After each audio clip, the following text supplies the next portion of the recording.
So, here we are, in the final stretch, essentially, for the mainline games. We went through all three of the initial trilogy in the Nathan Drake collection, finally played the Nathan Drake PS Vita game, Golden Abyss. Now, it's time for Uncharted 4. Yes, there is Lost Legacy, however, we're not gonna get to that yet, of course. Can y'all even believe it? This game, just a little over a decade old. This released initially on May 10th, 2016. And right now it's May 18, 2026, so yeah, just a little over a week after the decade anniversary of this game. Yeah, Uncharted 4, with its big engine overhaul, bigger graphics, or better graphics, bigger worlds. There are some open worlds in this game, or at least many sandboxes. And yeah, big overhauls in character design. I think it has the longest chapters of the series, and it's the first game in which Amy Hennig, at least for the main games, is not in the development area. I mean, she did start development with Justin Richmond, I think is his name, from Uncharted 3, but they left around 2014 for unknown reasons, and they got replaced by Bruce Straley and Neil Druckmann. You probably already know how I feel about Neil Druckmann, Israel's finest game designer, game writer, developer, and yeah, y'all already know how The Last of Us 2 went. And now there's intergalactic whatever. And I know there's other rumors involving Uncharted though. I'll delve into that some other time. So like I stated, May 10th, 2016 is when Uncharted 4, A Thief's End was released. Initially, it sold 2.7 million copies in the first week of release. Pretty nice. And by the end of 2016, it surpassed 8.7 million copies. And right now, overall, it's 18 million copies. Very cool. And of course, at first it was only for PS4. Though as of 2022, you can play it on PS5 via the Legacy of Thieves Collection as well as on Steam. Right, so I guess we'll go to whoever was behind this, with Naughty Dog of course being the developer since this is their last of their mainline games, and Sony Computer Entertainment being their publishers. And like I said earlier too, directors for this game when it was published, Bruce Straley and Neil Druckmann. Now, when I'm looking over the main list for the main people working on this game, I don't really see that many recurring names from previous entries, though there's a fair amount. Anyways, let's start with the designers. Kurt Maganau, I guess that's how you pronounce that. Amelia Schatz, she's back, bless her heart. Anthony Newman, then Richard Cambier. As for the programmers, we got Christian Gerlin, Sandeep Shekhar, Vincent Markson, Travis McIntosh, which another name I recognize, then Jason Gregory. As for the artists, we have Rob Ruppel, Eric Palgillinen, Tate Mosesian. Interesting names, those last two. And then the writers, Neil Druckmann's back, as well as Josh Scher, another name that's come back. And then the composer, no longer Greg Edmondson, it's Henry Jackman. I mean, this man has made a lot of music for various media, like X-Men First Class, Puss in Boots, Wreck-It Ralph, Kong Skull Island, Turbo, Kick-Ass, Kick-Ass 2. I mean, there's just a lot. Development for this game started in 2011, soon after the release of Uncharted 3, with Amy Hennig and Justin Richmond being the directors. And at the time, most of Naughty Dog were still working on completing The Last of Us. Yet by 2014, Amy Hennig and Justin Richmond left Naughty Dog. Officially, it is down to creative differences. Now, there's a lot of speculation on what those creative differences are, but for the most part, we'll talk about that after I talk about the game. After her departure in 2014 from Naughty Dog, she went on to Visceral Games under the EA umbrella and started on a Star Wars game called Project Ragtag. However, this project got delayed and moved to another studio, with Amy Hennig also being moved as well. And not only that, she also got a writer's role in Battlefield Hardline, which is very interesting. Then in 2019, she got transferred once again and moved to Skydance Media, and where she worked for Forspoken. Yes, a very interesting game to work for, though she only worked for the story concept. As for Justin Richmond, after he left, he went to Riot Games, the devs behind League of Legends. Now, for the Amy Hennig controversy, I'll talk about that later. It kind of involves Bruce as well as Neil, though these two are mainly controversies regarding Neil's decision making, specifically diversity and woke themes and stuff. Nathan Drake, he gets his ass beat by a certain character, twice even in this game. There's the fact that he has a daughter as opposed to a son in the end of the game, and then the fact that he's retiring apparently is part of this narrative, which I don't know. And then there's a casting controversy, which I will cast myself as a non-controversy, because this does not fucking matter. But it did matter to certain fans. Laura Bailey. If you want to cause some controversy about that, how about the fact that Laura Bailey is everywhere? But excluding that, the controversy here is that Laura Bailey is playing a person of color in this game. And if you know any of the characters of this game, you more than likely know what character she is gonna be. All I will say is the fact that if someone that is white is better than a person of color acting for a role, that white woman deserves it, that white person deserves it. If you cannot find a colored person, whether you just haven't bothered to look around for it, or said colored person you're looking for is not around to be for that role, just open up to whatever actor is up for this role. This is absolutely retarded. Why are you alive? Why are you mad at this? You should kill yourself. In Minecraft. Alright, I think we talked about the dev team for enough time, so let's get into the art and to the game truly. As usual, let's start off with the game arts, with Nathan Drake looking a bit dirty, despondent even, and a grey, depressing jungle background, with of course the Uncharted 4 logo in the middle. The design kinda goes to the spine as well, though you can't really see it, it might as well be black. Though at least the logo is the same font as the logo in front, so that's a plus for me. In the back we have some screenshots of the game, as well as some, of course, blurbs to lure you in and get you be interested at the very least in this particular game, as well as some system info in the back. E14, and whatever Mambo Jumbo is next to it. Cracking it open, we also have the game disc, sharing the image of the front cover, as well as the fact that the cover is reversible, showing off one of the game's locations, Scotland. Alright, I think it's high time we actually put the disc into the console, so let us go.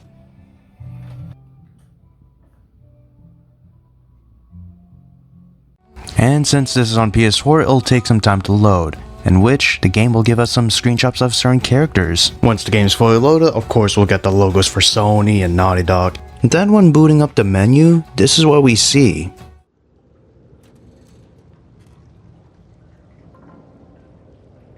Oh yeah, when booting up the menu, we get a dynamic image of a skeleton trapped in a gibbet. Dynamic in a way that this is not a still image. It does sway a little. Definitely gives off a somber, menacing vibe with the skeleton trapped within this hanging cage. One big thing that contrasts with previous entries is the fact that, of course, there really is no bombastic theme of Nate. Just the wind blowing through the area, like clanging of metal ringing out once in a while. The menu option layout is somewhat akin to Uncharted 3's menu, but just a bit smaller. The options themselves are essentially the same as well with previous entries. Alright, so starting this game, and since I did actually start this game long ago, it's not the regular starting screen. So here the difficulties are the same as well. However, from here you don't have to complete the game to get crushing. If you press crushing, it'll ask you if are you sure. Clicking yes, it'll unlock it for you. However, I didn't click yes. I clicked no, and I went to moderate, because I don't hate myself that much.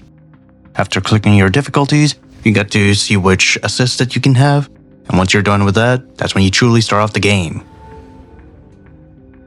We also have the MacGuffin treasure with a loading screen, which is like other games, but here, since it's a modern PS4 game, the loading's gonna take much longer. Starting the game truly, we see the obligatory quote, this time from Henry Avery, "I am a man of fortune, and I must seek my fortune." Apparently Avery said this quote in 1694. We then get thrown into a boat sequence, taking place in the future, which I'm starting to notice is somewhat an Uncharted tradition. Here we get our first look into Nathan Drake's new look, as well as another character that we'll talk about later. We also start off with a bang as we have to evade enemy ships, kind of like in the first Uncharted, however with a twist. The ocean is choppy, there's gray skies, enemies won't board us, which is nice, but they will shoot at us, and we have to defend ourselves. We're also headed to an island that is ahead of our position. This also serves as one of the tutorial chapters, in which we learn controls to drive vehicles and to shoot our enemies, or to ram them and destroy their boat. After enough ducking and weaving around other boats and rocks, suddenly we get an indirect hit from a grenade launcher, which causes us to get launched from our boat, or at least Drake. I don't know about Sam. Nonetheless, we're in the ocean, which offers us another tutorial on how we can rise after diving into water. After getting rescued, we head towards the island once more, though some huge jagged rocks protruding from the choppy ocean lay ahead of us. The sequence ends when the burning ship barrels towards us, striking us and destroying our boats.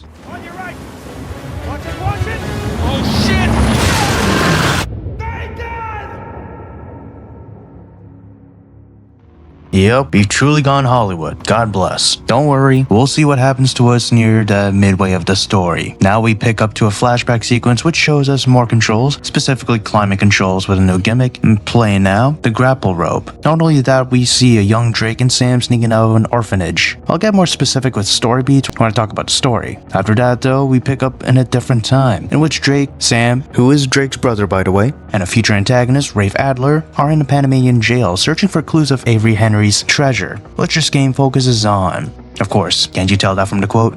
Though the notable events that happened here is that prison guard that brought them into the prison wants a cut of the treasure. Drake finds a hollow cross of St. Dismas, shit hits the fan which causes the trio to attempt an escape. However, Sam is shot in the process. Drake wants to rescue him but Rafe urges him to leave him behind, which Drake eventually does. Once they both escape, that's when a cinematic title card takes place. Yup, after about an hour, at least for me, into playing the game, we see the Uncharted 4 logo as well as an opening cutscene unfolding in front of my goddamn eyes. Sure, in 2016, AAA game studios wanted to make everything more cinematic, probably influenced by Naughty Dog's approach to The Last of Us from 2013. I don't fault anyone for following trends, especially if you're frontrunners or even pioneers of a certain technique. However, it is definitely oversaturated, even by 2016. Doesn't help that the time it takes for the game logo to appear is absolutely absurd. Nonetheless, this game is especially on par with Uncharted 3 in my opinion. Shooting, melee, set pieces seems on a similar level of epicness, for lack of a better word, as to its previous entry. Absolutely great, engaging, and awesomely insane action/set pieces, which, yes, is playing to the cinematic feel of this game. Though, this is a Naughty Dog game, shouldn't be too surprising. What did surprise me is the fact that this game still used Naughty Dog's proprietary engine, namely the Naughty Dog engine, and it's amazing that they first used this engine all the way back in the first Uncharted, how far it has come since its inception. Props to Naughty Dog for sticking to their own product and not using Unity or Unreal Engine. There's nothing wrong with that, it's just all too similar to other games with those engines, especially now. Even then, with how the aesthetics look, especially with characters here, it's modernized, realistic looking. It kinda loses the charm and familiarity from previous games. When the game was loading for the first time, various posed character shots filled the screen like I said earlier. I don't remember how drastically detailed and different the characters look. Nathan, Sully, hell, Elena looked like a downgrade in my opinion. But I get that this is the look that the devs were going for, a new take on realism. Even with the new aesthetics, controls still feel homespun, as if I'm still playing Uncharted 3 or an earlier title in the series. Well, maybe with the exception of the first Uncharted. Jumping, walking, shooting, parkour seems not too different from earlier titles, just a little bit more refined. Big upside to the realism is the fact that environments look much better than ever. From the Scottish Highlands to the Madagascarian countryside, a suburban home in the US to the junglescapes of previously populated mythical land. It's also beautiful. It just makes me want to travel there. Enough of me gushing about looks, and let's talk about the controls. Yes, it's pretty familiar, yet there are some deviations. Just move L3 to move Alt R3 to look around, left and right on the D-pad to switch between primary and secondary weapons with primary on the right, secondary on the left. Pressing the respective direction again will holster the weapon, if you do have it out. The pad brings up Drake's journal, which you can use to read notes or previous entries by Nathan, or anything else that you picked up. Square punches, X jumps, and is mainly used to climb. Triangle reloads weapons, if unholstered, and circle dodge rolls when moving. It can also get you behind cover if you're close to a surface to hide behind. A new feature is that L1 utilizes a grapple hook, enabling Drake to hook onto certain ledges if covered by rope and to swing. R1 throws a grenade while holding R1 shows an arc in which you can be precise with your throw. L2 is to aim, R2 is to shoot. While aiming, pressing L3 marks enemies, which makes it easier to keep track of how many there are as well as where they are. Yes, that's a new feature. There's also a pickpocket mechanic that is only present in the Italian level. Focus on your target with L2, fill up a bar, and when full, press triangle to nick the item. Just a one and done deal, that one. I did also state that we did get to learn the controls of vehicles. Now there are two types of vehicles in this game that you can drive. A Jeep that's used in the Madagascar level, and a boat that's used in the island levels. The controls essentially carry over with the exception of one specific mechanic. R2 is to drive, L2 is to brake. You can turn with the left stick, and with only the Jeep there is a winch. Pressing X you can get the hook, you can wrap it around trees to get up slippery ramps, or even hook it around a certain pillar to break it down and create a new path forward. Overall, both of these vehicles are pretty damn fun to dig around in. New additions like marking enemies and grapple hook is nice, though the latter is situational while the former is very useful, especially in stealth scenarios. Stealth here has been overhauled. Not only can you sneak around, take out enemies while avoiding detection, there is tall grass in various parts of a certain area, many areas in this game, in which you can conceal your presence, allowing you to track and mark as many enemies as you can. Though I found myself constantly moving between these grassy areas to mark more enemies, as some were either concealed behind walls and pillars, or there's a whole other area that I didn't see previously. Detection has a slight overhaul as well. It's akin to modern Far Cry games. Oh yeah, Far Cry disease has seeped into this as well. There's a meter that appears once you get inside of them. It fills up yellow around the halfway point. It'll turn orange if you linger too long in their vision. You're caught, accompanied with a shrill sound effect, enemy alerting others to where you are. Of course, leading to combat.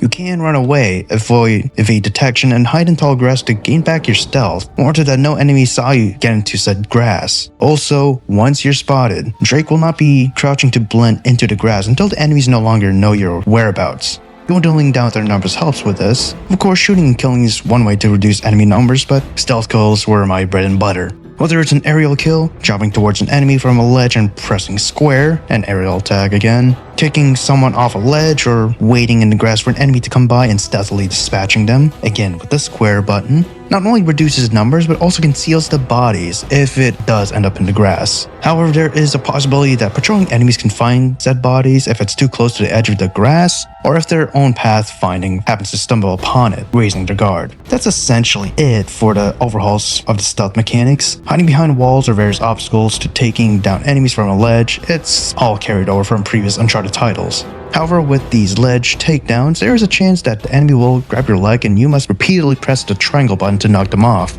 Gunfights essentially play out the same as previous games, of course. Only exceptions being that you can't throw back grenades, which kinda sucks, but I kinda get their reasoning, and guns, unironically, have rarities, the two types being available: standard, white icon, and rare, gold icon. I'll go over the guns starting with the handguns. Alright, so handguns. Also, I'll put the real life counterparts on the screen. So, handguns, Para 45, Rafika, the Barak 44, which is a rare, and the flintlock pistol, also rare. Shotguns, Pizzotti 12 gauge, interesting name, and a Condor. Submachine guns, apparently there's only one, the Fossa R81. For assault rifles / carbines, we got the HS39, AK-47, a FAL, Metler M30, Copperhead SR7, ARX-160, which actually is the true name of the rifle IRL, and that one is a rare. God bless Beretta. Sniper rifles, only two, Mazur LDR and M14 Custom. Machine guns, only one, DSHK, that one being a rare of course. Launchers, China Lake GL, and RPG-7. That one's a rare. I think that's the last of the rares as well. Throwables. Got two of them, M26 hand grenade, and dynamite. Yeah, dynamite is a weapon in this game. These are all the guns available in this campaign. There's a fair amount that only appears in the multiplayer though, so I'll go over that once I cover that mode, which I'll go through when I get there. Nonetheless, gunplay still feels alright, a bit smoother compared to Uncharted 3. Running and gunning still feels satisfying, though I haven't really been using that tactic because I prefer being sneaky, of course. Throwables are the same, though like I said earlier, you can't throw back grenades as the devs apparently wanted people to move around and roam the level. Constantly moving around, you'll traversal mechanics, and if a player lingers in one place for too long, an enemy will throw a grenade towards that position, forcing you to move about. Though my experience, yes, this did happen, though some overthrew, but some were more specific, kind of like grenades in Call of Duty World at War. Except there, that was like all spam, like 10 grenades in your position instantly. Nonetheless, there's also dynamite in certain areas. However, it's pretty sparse compared to the grenades. If you're worried about cooking the dynamite, no need to sweat as the timer will tick down once you release it, like with the grenades. Melee is similar, just more seamless. No more 𝐂𝐇𝐏𝐿 combos with contextual finishers or big buttons randomly appearing on screen, nor is partner finishers put up with cutscenes, suddenly showing an angle of Drake and one of his pals dispatching an enemy. Now it's a double square affair before the enemy blocks encounters, in which you can press circle to weave to dodge, then continue pummeling the adversary to his demise. Not only that, tag teaming is still a thing, but executed in real time. If a partner is by you, both of them can perform tandem takedowns, but only if your partner is in the right position. Adding to that, your partners can take out enemies stealthily as well. Though, in my experience, like other games to this day, the computer won't be as aggressive as the player, as in they won't take out an enemy unless you take out an enemy. As for the enemies themselves, it's the standard affair. Scats with handguns, shotgunners that head to your position, enforcers mainly equipped with some type of assault rifle and body armor, snipers, enemies with some type of launcher, brutes which only carry miniguns and are heavily armored. There's no more buff guys with big bullets that'll punch you to death, at least within 3 punches.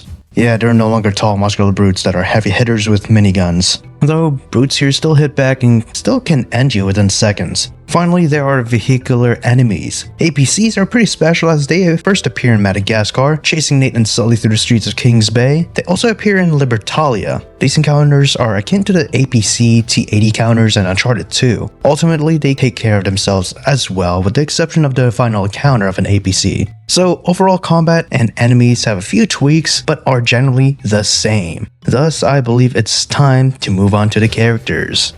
So the returning characters. Of course, Nathan Drake. Officially retired, at least at the start of the game, he's living a quiet domestic life in New Orleans, apparently, working for a marine salvage company. Though he claims to love the normalcy, he secretly misses the adrenaline. When his long-lost brother reappears, he lies to his wife to embark on one last adventure. Then Elena Fisher, former investigative journalist and current writer. We've seen her in the past few games. Every other game actually, except for Golden Abyss. She and Nathan finally tied the knot between Uncharted 3 and 4, though does recognize that both of them are restless essentially. Later on in the story, both Elena and Nathan's marriage is put under immense duress as, through Drake's actions, an emotional quarrel with high stakes is present within the narrative. Victor Sully Sullivan. Victor goddamn Sullivan. Nate's longtime partner, mentor, and father figure, though much older than we've seen him previously, of course. Sully is initially hesitant to jump back into a dangerous treasure hunt. However, with his deep loyalty to Nate, it ensures that he has his back, acting as the pragmatic, cigar-chumping voice of reason. Just like in Uncharted 2, he isn't with Drake in person, usually outside of his position, hovering or floating on his seaplane. New good guys, same old Sam Drake. Nathan's long-lost older brother, which we didn't know even existed until this game. Nonetheless, it is thought that he was deceased long ago in a heist gone wrong in a Panamanian jail. Eventually, they meet up, and he ropes him into his obsession with finding the lost pirate utopia of Libertalia and Henry Avery's $400 million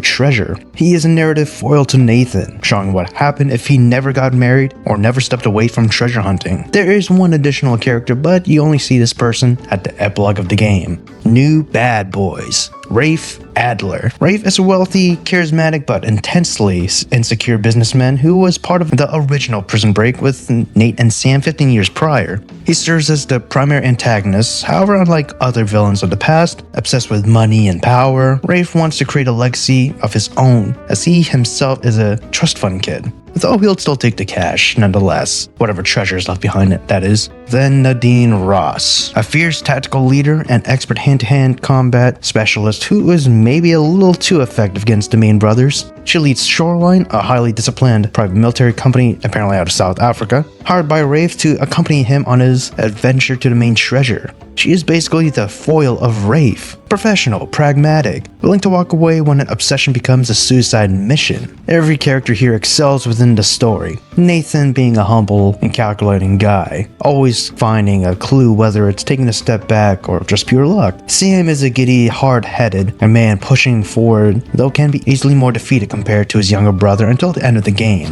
Both are knowledgeable about this treasure compared to those involved, and both work wonderfully. From their synchronized cooperation in the beginning to sibling bickering near the climax, Sully's a very chill yet stern elderly figure, keeping Nathan and Sam in check while sticking to Nathan throughout his journey, displaying loyalty to his partner. Rafe is a Nipah boy yearning to make his own legacy via making history by discovering, or attempting to discover, Libertalia and claiming Captain Avery's treasure. Nadine is a secondary antagonist that holds her own and knows when to quit, unlike secondary adversaries of previous entries. Not really a femme fatale, as she is straight up not beautiful. Just a standard woman with smarts, great leadership, and a woman you literally can't punch back unless it's scripted. Nonetheless, she knows martial arts. enough of these characters. Let's talk about the collectibles. There's dialogue options, journal entries, and of course the main staple, treasures. Optional dialogue appears with a small text bubble and a jingle along with a triangle button prompt, usually to add to a certain cutscene or whatever, or even something that they stumble upon. Journal entries appear with a pencil and book icon along with a triangle prompt as well, sometimes kind of like discovering something too. Notes are also strewn about the game while also having the least amount to collect. Treasures no longer are rendered in-game as they have returned to becoming sparkles on the ground. In total, there are 36 optional conversations, 25 journal entries, 23 journal notes, and 109 treasures, all adding to 193 collectibles overall. I never had a hard time finding any of these items as I constantly checked out of the way areas and tried my best looking out for those prompts and sparkles, though as usual, I never got 100% of these items. And I must say, I do like the fact that there are more collectible items, kind of like in Uncharted Golden Abyss with not only the treasures but as well as other artifacts. I forgot the names of them. I think there's different sets, but yeah, you can collect those. There's also cars that you can collect there. So yeah, I like how they carried over that idea to this, but of course the collectibles here are different. I still respect it nonetheless. Music is no longer composed by Greg Edmondson. Henry Jackman takes over instead. I think he does a fine job, but I wish that his music played more outside of cutscenes. I know with in-game grand reveals of certain areas or set pieces, it gets an uproar of musical energy, but in regular play, it's mainly atmospheric noises.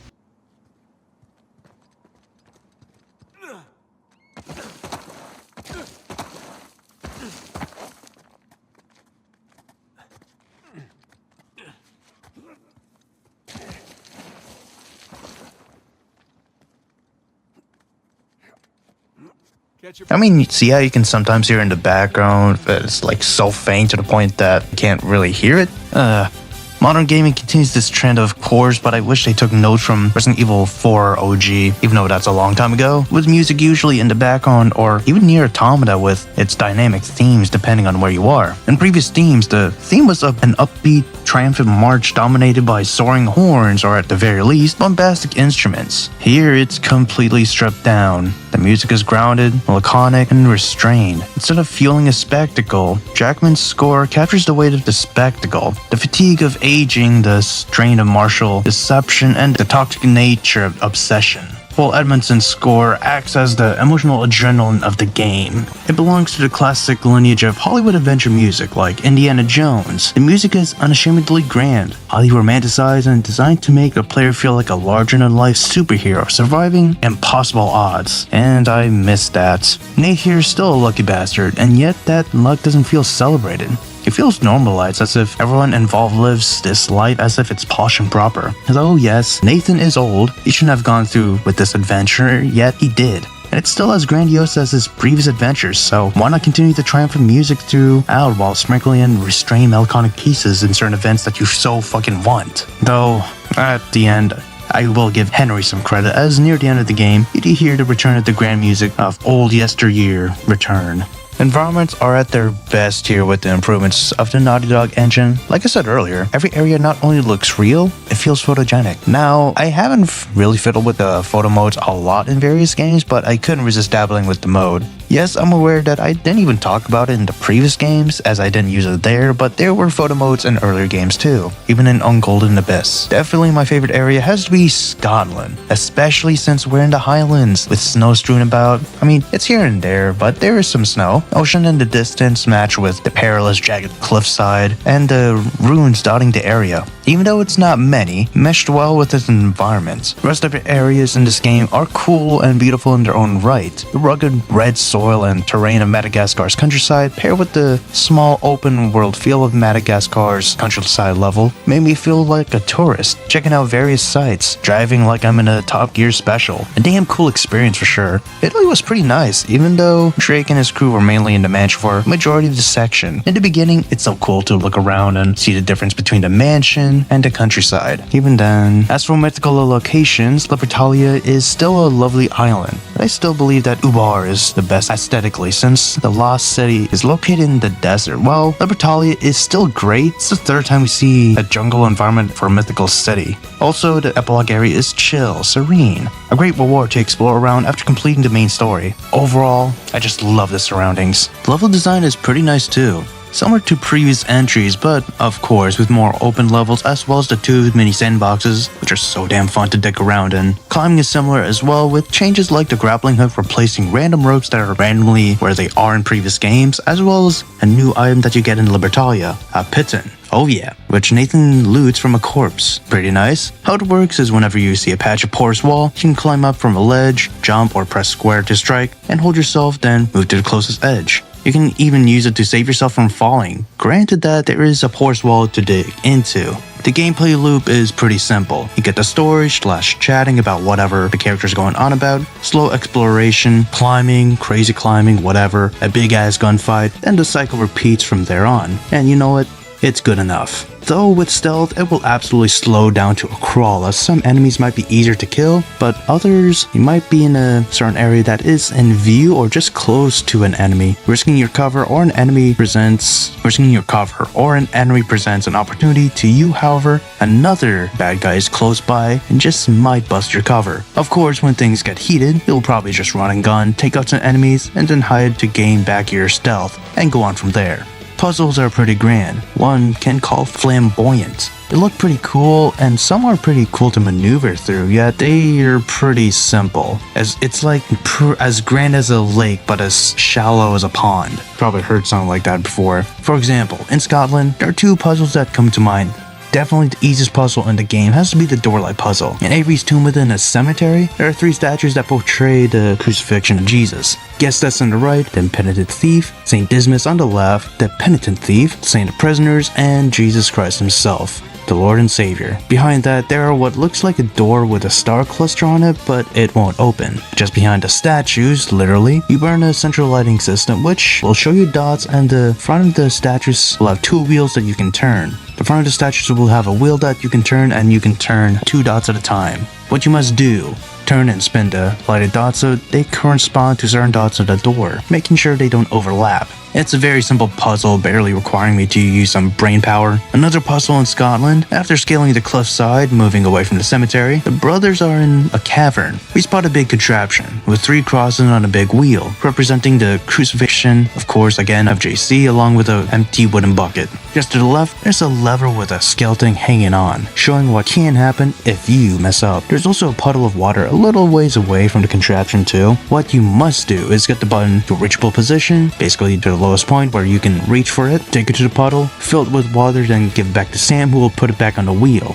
Once that's done, move the crosses to the bottom and the water bucket to the top, to the respective positions, that being the lit up spots. After you are confident of your work, activate the lever. If wrong, Nathan dies. If right, the water bucket will tip forward, causing the door to open up. Still a pretty easy puzzle, as it didn't even take that long to complete. The only tedious part is just moving the crosses that you don't want to move, while trying to move the crosses that you want to move to its respective spot. It's a juggling act, but even then, it's still pretty easy. Another one is in King's Bay, underneath the clock tower, which in itself is a puzzle, an environmental one at that, but here it's much more simple. There's a wheel mechanism with various sigils on it, with star patterns on certain sides of them. Solving the first pair, Avery and 2's sigil opens up a room with paintings of other pirates, essentially the founders of Libertalia. What you must do is check the paintings for star markings, then you can practice your work on Nate's journal, which is a nice touch, I do like that. Get those right, put it onto the contraption themselves, rinse and repeat 2 more times, then you get the next location of your journey.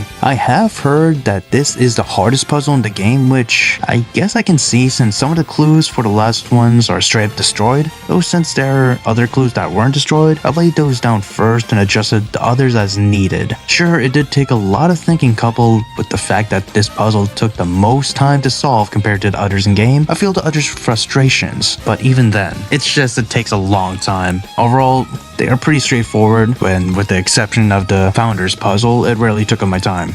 We are getting really close to the story, but before I head to the story spoilers, I'll give some misgivings that I personally have. During combat, I did find that there were times where enemies far away found a body or saw me as opposed to an enemy closer to my position. Sure, if they saw me from behind where I was hiding, like let's say there's a wall in front of me and then there's an enemy that walks up and straight up sees me where I'm not hidden, sure, that's fine. But no, they were usually in front of me, yet the farthest enemy has spotted me. I mean, how did that happen? Who knows, dude? Boss fights with Nadine suck ass. I wish that we actually land hits with Nadine outside of scripted scenes. Drake took out Navarro, Roman, Lazarevic, Talbot, but Nate can't lay a hit on Nadine? Seriously?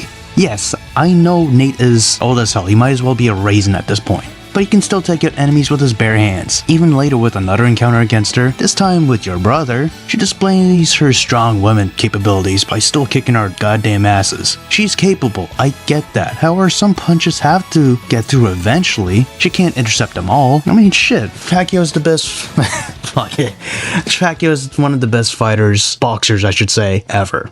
Yet he still has some punches go through. The same can still go to Floyd Mayweather, one of the best defensive boxers of all time. He still got some punches go through him. Here, Nadine? Somehow we still can't land regular punches on her. I mean, shit, man. Hell, why can't we even counter in general combat like in previous games? Neil, what did you eat for breakfast this morning, man?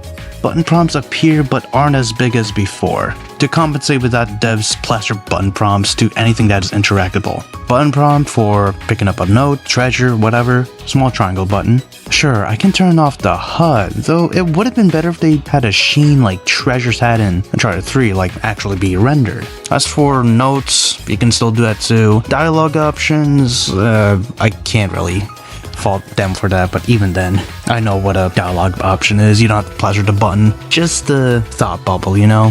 I also thought that some cutscenes lasted too long for its own good. Sure, modern titles are going for short movie-length scenes, and that Naughty Dog is a pioneer in this aspect. They feel over-explained, not respecting my time. I miss the fact that treasures aren't rendered in-game as well. I know I brought it up just a few minutes ago, seconds ago, whatever. As well as some being in high-up spots that you can shoot down like in Uncharted 2. Stuff like that was pretty cool. Why can't we have that? Right on. So, that is basically the story, mechanics, other stuff in general for Uncharted 4: A Thief's End. And I'm not gonna lie, so far, it's alright. I'm liking it. But I think it's time that we get to heavy spoiler territory for its story. So, if you haven't played the game and you do want to, there's this, the PS4 version, as well as the, whatever the PS5 collection's called. Basically this game, as well as Lost Legacy. I know Lost Legacy was supposed to be a DLC to this, but it got too big or something. So there's that. Nonetheless, yeah. Heavy spoilers, just be warned. In 3, 2, 1, let's go. Right on, here we go. Set several years after his last adventure, retired fortune hunter Nathan Drake, now married to Elena Fisher, is pulled back into the world of thieves when his presumed dead older brother, Sam, suddenly reappears with a desperate plea to save his life from a ruthless drug lord, Hector Alcazar. They must find the lost pirate utopia of Libertalia and the legendary 400 million lost treasure of Captain Henry Avery. Lying to his wife about a Malaysia job, Nate teams up with his brother, longtime mentor Victor Sullivan, embarking on a globe-trotting race against Rafe Adler, a wealthy, unprincipled rival, and Nadine Ross, the leader of a brutal mercenary army, as the hunt takes them from a high-stakes auction in Italy to the volcanic plains of Madagascar and eventually to a hidden, abandoned pirate colony. And I'll start off with the Panama section, the Panamanian prison, that being of course a flashback. Years before the main story, Nate, Sam, and Rafe actually all worked together, infiltrated a crumbling prison to find a clue to Captain Avery's first mate. After finding a hollow St. Dismas crucifix, a corrupt prison warden demands a cut of the profits, though Rafe kills him, and the prison guard, named Vargas, lets off a shot from his revolver, triggering a chaotic firefight and escape where Sam is shot and left behind. 15 years later, Nathan Drake is retired from fortune hunting and working as a salvage diver.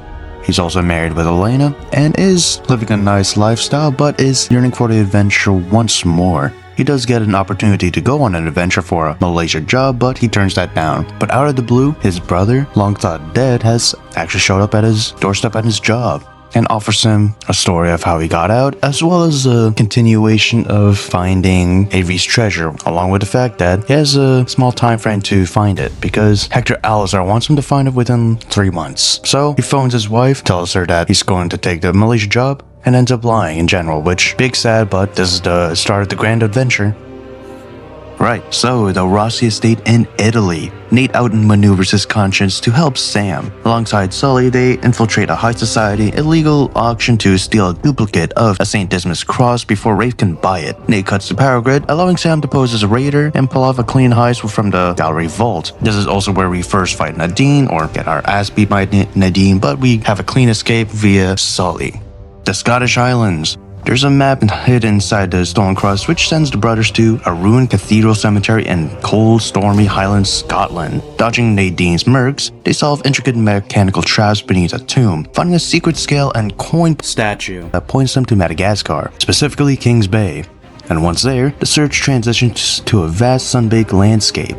And there's two sections to this area, to Madagascar I mean. The first section, the most memorable, the countryside, that's a mini sandbox. We use a 4x4 vehicle with a winch, and the trio navigates muddy terrain and uncovers a network of pirate towers. Once we figure out where to go, we go to the city market, or at least Nathan Drake and Sully does. Sam goes somewhere else. Deep inside a bustling port city clock tower, Nate discovers the exact coordinates of the pirate utopia. This culminates in a massive destructive jeep chase down muddy hillsides and a high-speed grapple hook rescue of Sam from an armored convoy.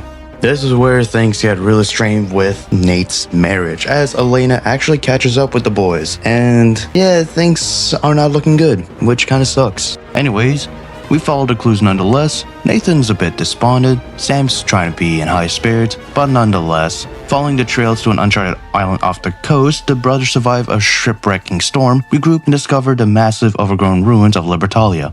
While investigating the pirate colony's treasury, they uncover evidence of a civil war and discover that the pirate followers moved all the gold to an elite walled estate on the other side of the island, a settlement named New Devon. Here we also learn the truth on how Sam escaped the prison, by getting bailed out by Rafe with bribes. Rafe also attempts to assassinate Nate, but Sam saves him from the initial shot. However, Nate still falls off the cliff, with our lucky adventurer being knocked out. You also get to see that Elena actually followed him nonetheless, but Nathan's still unconscious and he slips into a coma, dreaming about the next part of the flashback, which picks up from chapter 1, damn. A young Sam and Nate get to a mansion stuffed with various relics from different time periods. Eventually, they find what they were looking for, a journal from their mother. However, the homeowner has caught them, holding them in place until the police appear. Though, it turns out that the owner actually knew the brothers' mother, even opting to let them keep the journal and clear up the police misunderstanding, only to suffer a heart attack and pass away. The bros escape police capture and we end up with Sam promising Nate that both of them will go far. This dream sequence ending with an awakening of Nate reciting the story to Elena. From here on out, we go to New Devon as well as the final stop of our adventure. In the final stretch, Nate and a newly reconciled Elena explore the flooded mansions of the pirate elite, discovering the poisoned skeletons of the pirates' captains who betrayed one another. They discover booby-trapped caves, Avery's descent, to find Avery's burning pirate ship, the final destination like I said, that is hidden inside a cavern,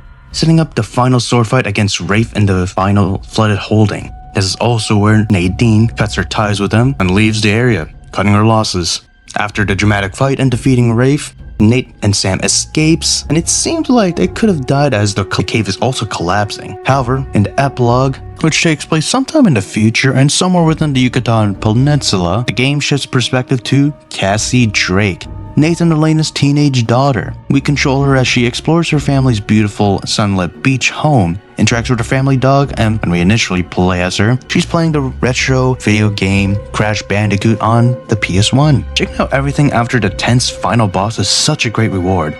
In the end, with Nathan and Elena arriving back home, Cassie tries to feign the fact that she was snooping around with curiosity about their parents' adventure, with Nate finally telling her, starting with Uncharted 1 and ending with the credits. The obsession with the treasure strains Nate's marriage and exposes the dark history of the pirate founders who turned on each other out of pure greed. When Elena discovers the truth and arrives to help, Nate realizes that family and his quiet life are worth more than historical glory, while Elena sees for the first time that Nate never had greed in his heart, but passion for untold stories and deep knowledge for history. Nathan even successfully rescues a reckless Sam from a collapsing pirate ship, defeating Nate in a dramatic sword fight and leaves the treasure behind, ultimately using their legitimate earnings from a final salvage job to buy a marine excavation company and settle into a secure, honest future with Elena and their family.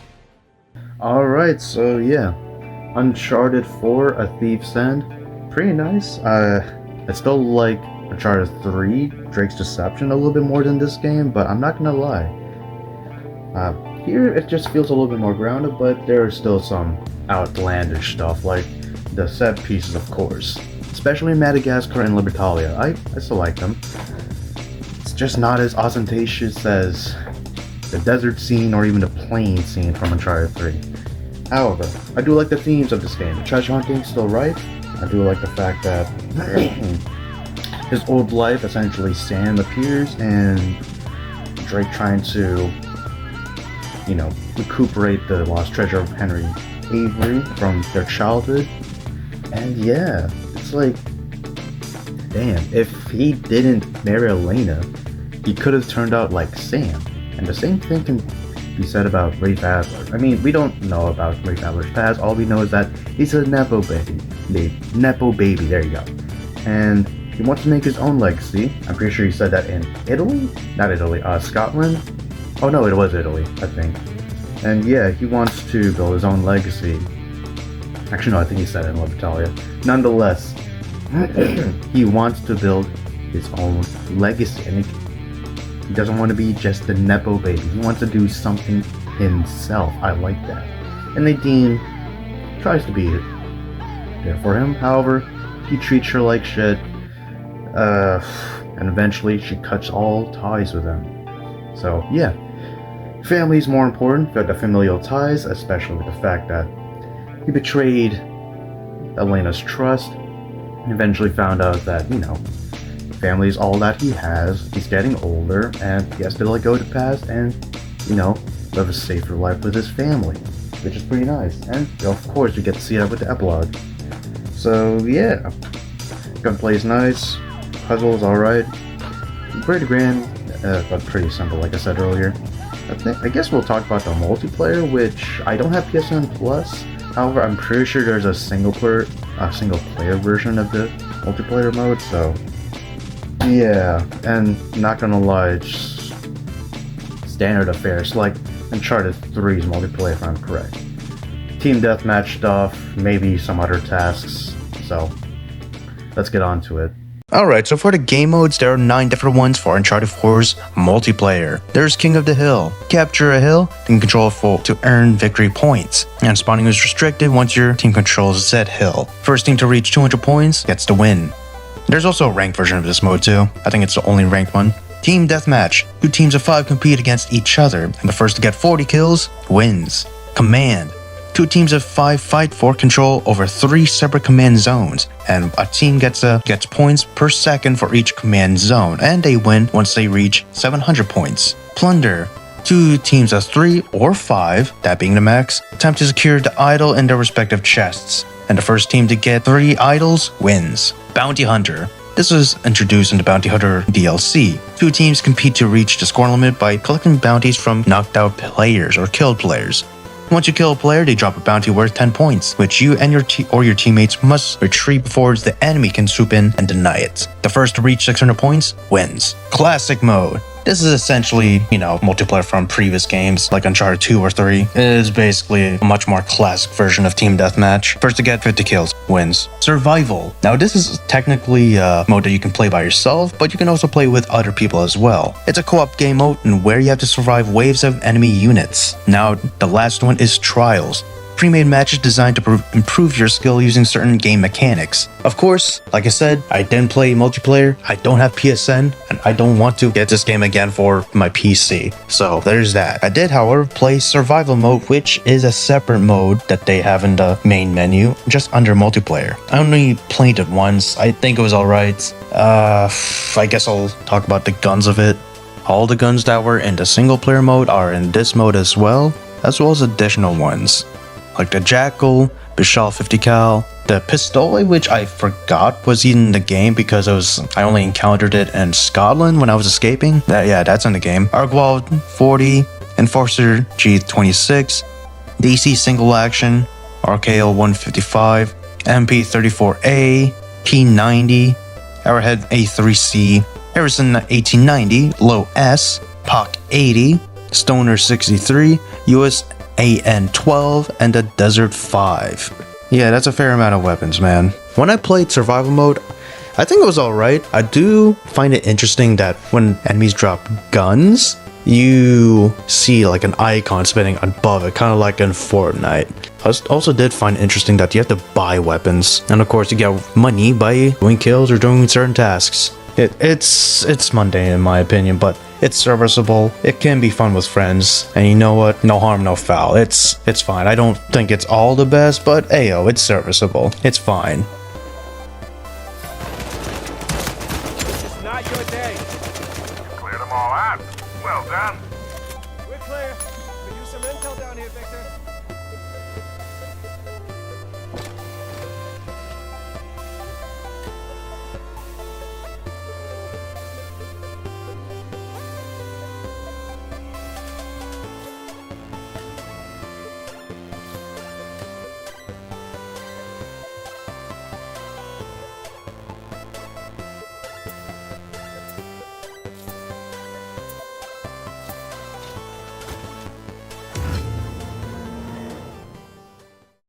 Yeah, honestly, pretty simple affair. I'm not really into multiplayer games all that much anymore, so yeah, and I don't even have PS Plus, so I can't even play the multiplayer even if I wanted to, and I'm not gonna get a PC version of this. Not worth it, in my opinion. Anyways, I guess we'll talk about Amy Hennig's Uncharted 4 because, as you know, she did work on this until she left and this project got taken over by Straley and mainly Neil Druckmann. So yeah, I know there's a better video explaining this, but I'll just get into some aspects of it.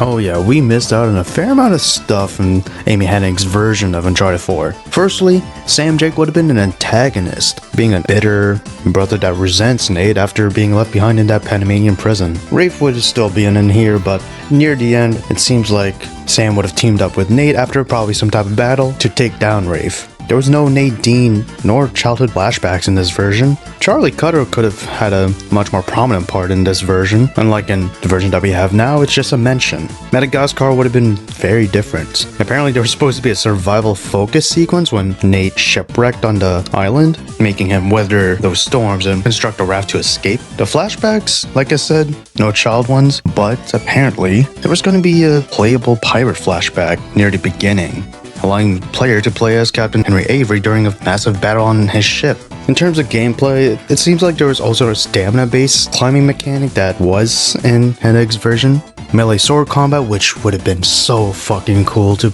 actually do that, as well as a heavier emphasis on detective work, and even stealth. I mean, stealth is still prominent in this game, but the detective work. Imagine trying to do something akin to LA Noire in this game. That would have been badass. And not only that, there would have apparently been supernatural enemies in Amy's version. Oh yeah, that is something I absolutely missed, especially in Golden Abyss and this game, even Lost Legacy. I mean, there's some real world causes in the previous games. Like in the first game, it was just the disease from the coffin infecting the inhabitants of that little Spanish island, and then everyone went to caves and mutated or evolved into what they are in that game. Apparently it's going to be the same thing here, except I don't know what would cause them to be freakish. Maybe it's a virus again, or maybe they just went to the caves and they just naturally evolved from there. Who knows? Regardless of that, Amy stepped down around like what, 2014, 2013, and then Bruce Straley, Neil Druckmann, took over and of course finished the project. It's a shame that we didn't see Amy's vision, but this vision's a thing. And that there is Uncharted 4, A Thief's End. Yeah. I enjoyed it. I mean, I don't think it's as good as Uncharted 3. It's just more over the top, and which I like. It's a bit more muted in terms of, especially the music and even some of the action scenes. But nonetheless, it's still a fine game. You can play this on PS4 or on PS5 with the Legacy Collection, I think it's called. It basically bundles this as well as Lost Legacy, which was supposed to be a DLC for this game, but they made it into a whole separate game for like, I think they sold it for like $40, and it was like, what, 7-8 hours? So, that's pretty cool. Next up, I'm gonna be reviewing a Ford Bronco. It's gonna be the modern one, don't get too excited. And not only that, I'm still working on the Uma Musume video. I don't know if you remember that. I don't know if you follow my Instagram. I posted a story about it. And yeah, it's taking a long ass time for that one. But yeah, that's in the works. As well as the Macro video, the PA63 here. So yeah, June is going to be a packed month. I mean July, America's 250th birthday. I might do something then. I know I have something planned, at least in terms of vehicular overviews, but for games, it's probably going to be a PS2 game. We'll see though. Anyways, that's going to be it. Thank you all for watching. Leave a like, love this episode, and I shall see you in the episode you watch next channel, man. Peace out.